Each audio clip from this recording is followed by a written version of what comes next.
Yo, what up? I'm Jared. I have world record in Kid Amnesia, and I kind of want to just explain some of the harder strats that people have been struggling with and asking about, and maybe hopefully make them a little bit easier for you to perform and get some runs on the board.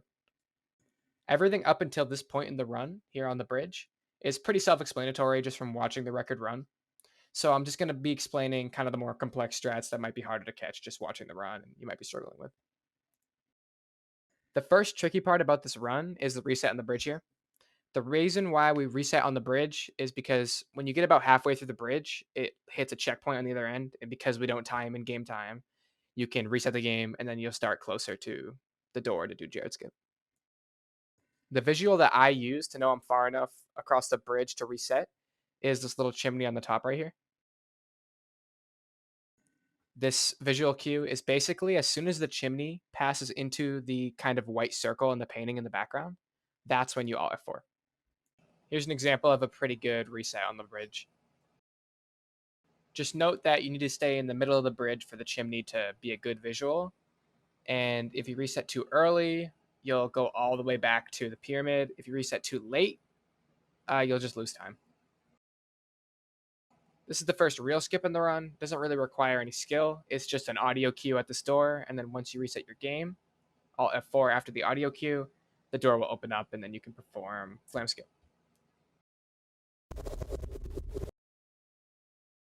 This is where the tricks can get a little bit more difficult, but they're really not too bad, like speedrunning wise. You can definitely do these if you're a newbie.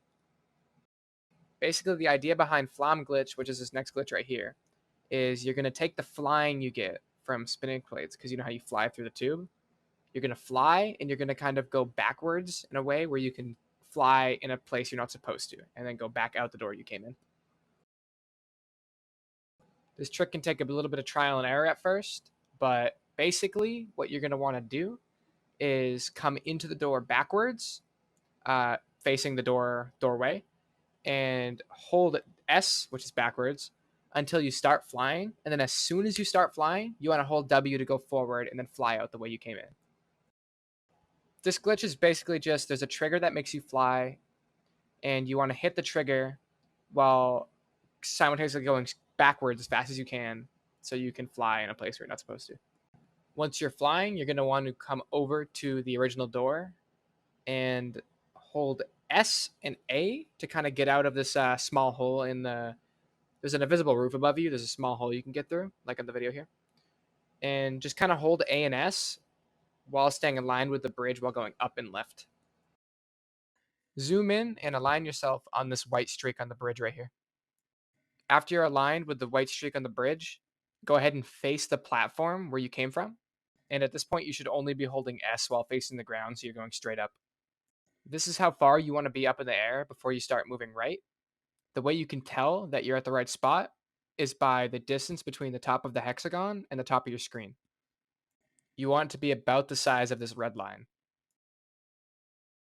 Then you let go of every other key, just hold D, which is right, and you should land in the ending hallway. Run to the end of the game, and then you should have beaten Kid Amnesia in about under 3 minutes.